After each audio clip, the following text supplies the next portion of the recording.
A general dictionary defines bad luck in various ways like an unfortunate state, an unfavorable outcome, unforeseen trouble, a bad thing that happens to someone by chance, not because of something they did, and so on.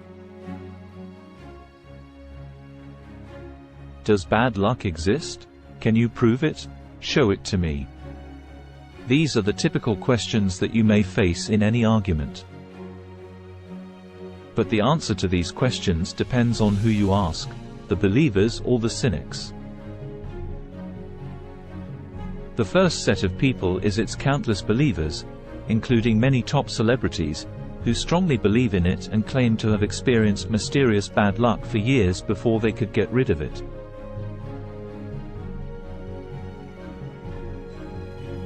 And the second set of people is the cynics who dismiss it as superstition or a psychological issue. And both parties have their long list of arguments and shreds of evidence for and against it.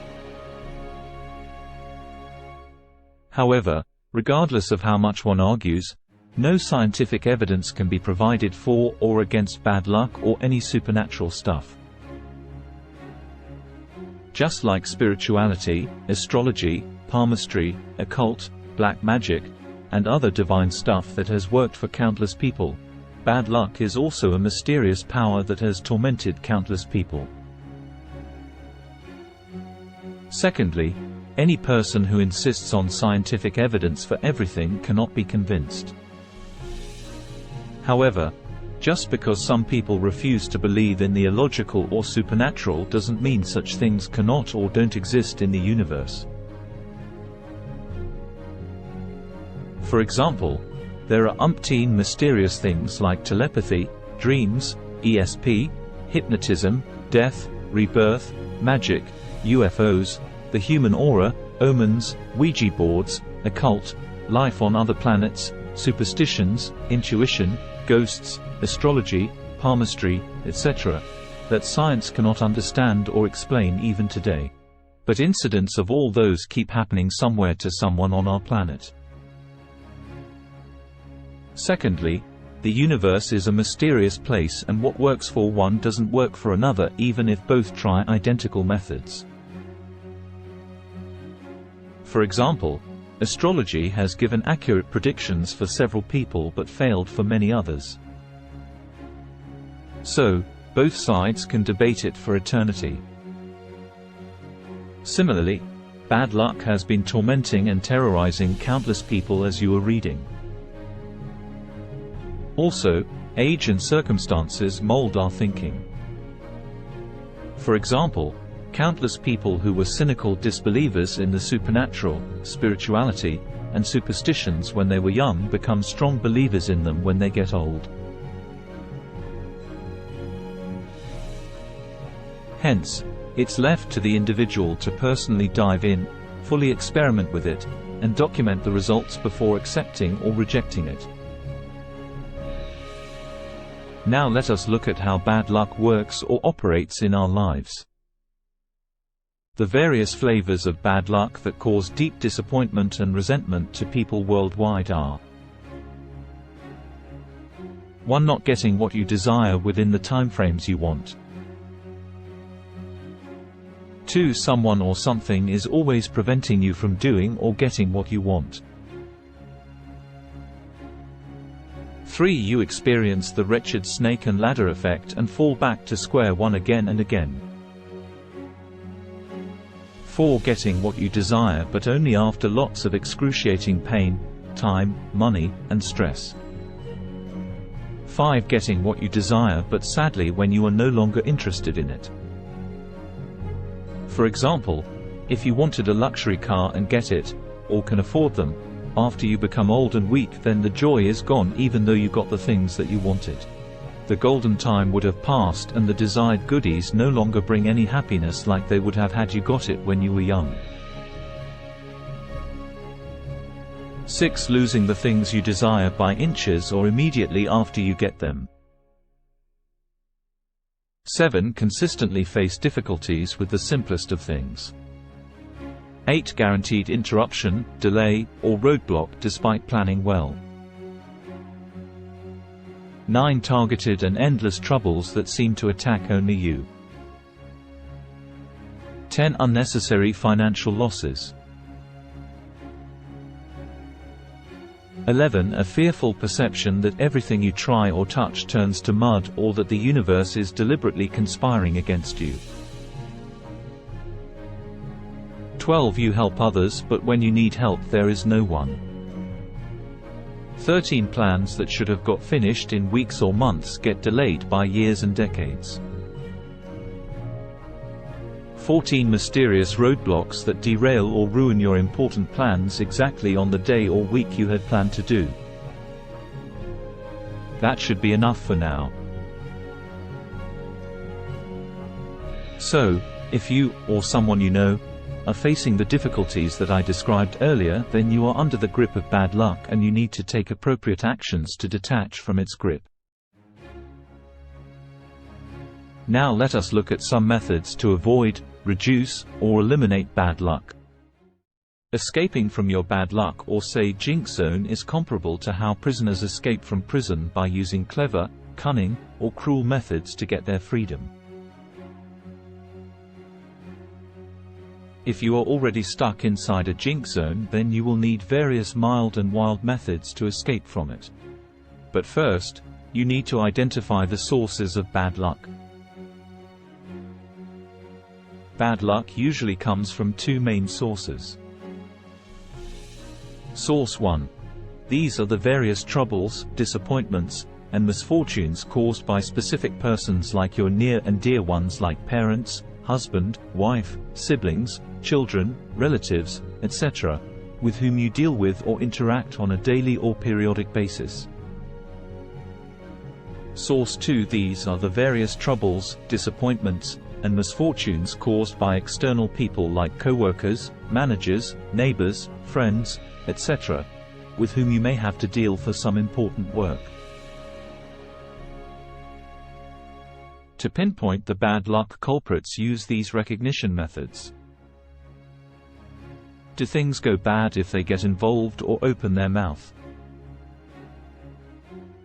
Do your plans go haywire, delayed, or blocked because of their actions?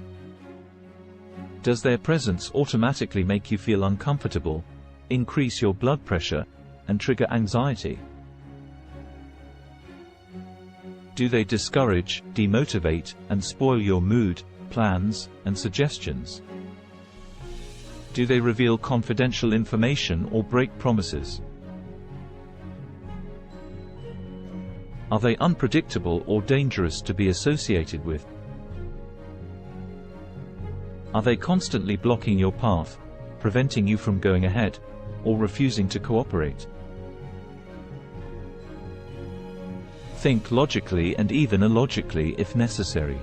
Don't bother or worry even if they are your parents, grandparents, spouse, siblings, co-workers, neighbors, managers, friends, or relatives. Switch off your love and political correctness, remove your blinders, and then observe things. Rewind your life by many years to recall all your misfortunes, disappointments, depressing delays, lost opportunities, and failed dreams. Then ask the following questions. Brainstorm: why did your best plans go down the drain? Analyze why you failed miserably or why things didn't work out as planned despite planning them to the best of your abilities. Who was the root cause? Who was with you when the various bad incidents happened? What did they say or do before the bad incident happened? Who in your circle threw, or is still throwing, a spanner in your works? Who tripped your legs before you started the race, or just before you reached the finish line, with their negativity, tantrums, and actions? Who ruined your plans and peace of mind? Sit down and observe the patterns or try to connect the dots. If you do this, you will be able to recognize who was the reason for your plans going down the drain.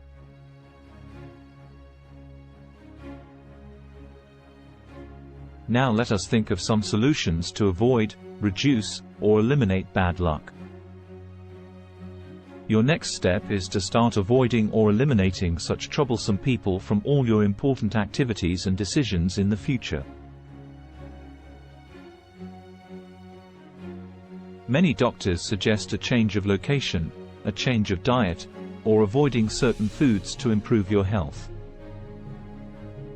For example, if you are always falling sick in a cold weather area, they recommend that you move to warm locations. Or if you are allergic to oranges, then they advise you to stop eating them. Similarly, to succeed in your plans, you need to change or avoid certain people around you, or at least reduce their interaction with you to reach your goals. I agree it can be difficult doing this with your family members, but you need to ask if you want them to eternally ruin your plans and erect roadblocks. Establish boundaries and gradually cut them off from your decision-making. Don't ask for their suggestions, permission, help, or cooperation. In other words, give them enough hints or even warnings to mind their own business and get out of your life. If you still continue to involve them out of courtesy and diplomacy, then your plans will always get ruined, or you may even get into serious trouble. Such pests may be tolerable when you are young and energetic, like 25 years old, but will gradually become a serious nuisance when you become older and brittle, like 40 years and above. Brood on this wonderful quote. Why are you saying sorry? 50 years is the time when you have to separate yourself from what other people expect of you and do what you love. Because if you find yourself 50 years old and you aren't doing what you love, then what's the point? Jim Carrey. Don't confide with them, don't take their suggestions, and keep your plans secret from them. Decide who stays and who goes out of your life. As you grow up and gain the necessary experience, your wisdom eye will open and tell you that certain people mean definite trouble, bad luck, or some other headache. Do not brush these feelings off just because it is irrational or unscientific. What you are doing is not bad manners, but a type of personal risk management. Just like you avoid certain kinds of allergic foods, bad weather, criminal localities, etc., you have to also avoid certain people, even if they are your own family members. Ask if you don't want to fulfill your passions. Should you endlessly postpone or even throw them out because of others? Remember, life is short. When you get older, your regret will not be about the number of things that you did, but about the things that you did not do when you had the chance. So, harden yourself to tolerate their grumbling, whimpering, and moaning, and go ahead with your plans. It doesn't matter if you fail miserably and they ridicule you by saying they told you so. Even if you fail, let that failure come from your own decision and efforts, and not because someone prevented you from doing it. By following these methods, you can drastically avoid, reduce, or even eliminate a large percentage of your bad luck. Give it a try. You may be pleasantly surprised.